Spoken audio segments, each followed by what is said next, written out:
നമസ്കാരം. മലയാളി വാർത്തയിലേക്ക് സ്വാഗതം. പോരാളി ഷാജിയാണോ ഇടതുപക്ഷം? കഴിഞ്ഞ ദിവസം വാർത്താ സമ്മേളനത്തിൽ MV ഗോവിന്ദൻ അടിച്ച ഡയലോഗാണിത്. അത് മാധ്യമങ്ങളോടോ ജനങ്ങളോടോ ചോദിക്കേണ്ട ചോദ്യമല്ല ഗോവിന്ദൻ സഖാവേ. നിങ്ങൾ നേതാക്കൾ എല്ലാവരും കൂടി വട്ടം കൂടിയിരുന്ന് പരസ്പരം ചോദിക്കേണ്ട ചോദ്യമാണ്. കാഫിർ സ്ക്രീൻഷോട്ട് വിവാദമായപ്പോഴാണ് പാർട്ടി സെക്രട്ടറിക്ക് മൂട്ടിൽ തീപിടിച്ചത്. അങ്ങാടിയിൽ തോറ്റതിന് അമ്മയോടെന്ന് പറയും പോലെ മാധ്യമങ്ങളുടെ മെക്കിട്ട് കയറുകയാണ് MV ഗോവിന്ദൻ. പോരാളി ഷാജിമാരെ പോലുള്ള ഗ്രൂപ്പുകൾക്ക് വളം വെച്ചു കൊടുത്തത് പാർട്ടിയിലുള്ള നേതാക്കന്മാർ തന്നെയാണ്. എന്നിട്ട് പോരാളി ഷാജിമാരും അമ്പാടിമുക്ക് സഖാക്കളും CPM എന്ന് അങ്ങ് കാര്യക്കാരായി. അവർ നിലപാട് പറയുന്നു, വെല്ലുവിളി നടത്തുന്നു. ഒടുവിൽ ഉത്തരം പറയേണ്ടത് മുതിർന്ന നേതാക്കളും. എന്നിട്ട് മാധ്യമങ്ങളോട് ചോദിക്കുന്നു, പോരാളി ഷാജിയാണോ ഇടതുപക്ഷമെന്ന്.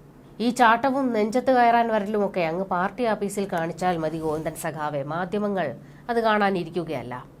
പോരാളി ഷാജി ഉൾപ്പെടെയുള്ള സൈബർ ഗ്രൂപ്പുകളെ പാർട്ടി തള്ളി പറഞ്ഞിട്ടുണ്ട്. പക്ഷെ എന്തുകൊണ്ട് ഈ ഗ്രൂപ്പുകളുടെ അഡ്മിന്മാർക്കെതിരെ കേസെടുക്കുന്നില്ല? അവരെ പിടിച്ചകത്താക്കുന്നില്ല?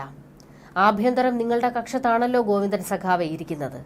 എന്നിട്ടും ഈ കൂട്ടരെ നിലയ്ക്ക് നിർത്താൻ നിങ്ങൾക്ക് കഴിയുന്നില്ല എങ്കിൽ അത് നിങ്ങളുടെ മാത്രം കഴിവുകേടാണ്. സത്യത്തിൽ നേതാക്കന്മാർക്ക് ഇവരെയൊക്കെ പേടിയാണ്. കടുപ്പിച്ച് എന്തെങ്കിലും ഒന്ന് പറഞ്ഞു പോയി കഴിഞ്ഞാൽ ഇക്കൂട്ടർ പലതും വിളിച്ചു പറയും. ആ പേടി കാരണം വായും പൂട്ടിക്കെട്ടി മിണ്ടാതിരിക്കുന്നു.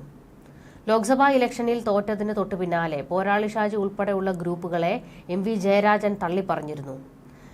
ഇടതെന്ന പേരിൽ പൊട്ടിമുളച്ച ഗ്രൂപ്പുകളാണ് തോൽവിക്ക് കാരണമെന്ന്. അതിന് പോരാളി ഷാജി കൊടുത്ത മറുപടി CPMന്റെ പിരിവെട്ടിക്കുന്നതായിരുന്നു. പോരാളി ഷാജിമാരെ പോലുള്ള ഗ്രൂപ്പുകളല്ല തോൽവിക്ക് കാരണം, ഭരണകൂടത്തിന്റെ കയ്യിലിരിപ്പാണെന്ന് പോരാളി ഷാജി പച്ചയ്ക്ക് പറഞ്ഞു. കാഫിർ സ്ക്രീൻഷോട്ടിൽ തീച്ചൂളയിലാണ് MV ഗോവിന്ദൻ. KK ലതിക സഖാവിനെ ഇതിൽ നിന്ന് ഊരിയെടുക്കണം. കാഫിർ സ്ക്രീൻഷോട്ട് ഷെയർ ചെയ്ത KK ലതികയെ ഗോവിന്ദൻ ന്യായീകരിച്ച് സംസാരിച്ചിരുന്നു. KK ലതിക സ്ക്രീൻഷോട്ട് ഷെയർ ചെയ്തത് ഇത്തരമൊരു സംശയം പ്രകടിപ്പിക്കാനല്ല, സ്ക്രീൻഷോട്ടിലുള്ള കാര്യം നാടിന് ആപത്താണെന്ന് സൂചിപ്പിക്കുകയാണ് അവർ ചെയ്തതെന്നാണ് MV ഗോവിന്ദൻ മലക്കം മറിഞ്ഞത്. KK ലതിക ചെയ്തത് തെറ്റാണെന്ന് പറഞ്ഞ KK ശൈലജയെ ഗോവിന്ദൻ തള്ളിപ്പറയുകയും ചെയ്തു. ഈ വിഷയത്തിൽ ഇതാണ് പാർട്ടി നിലപാട്. വ്യക്തികൾ പറയുന്നതല്ല, പാർട്ടി പറയുന്നതാണ് നിലപാടെന്നായിരുന്നു MV ഗോവിന്ദൻ പറഞ്ഞത്. പാർട്ടി അനുകൂല സൈബർ കേന്ദ്രങ്ങളെയും ഗോവിന്ദൻ തള്ളിപ്പറഞ്ഞു.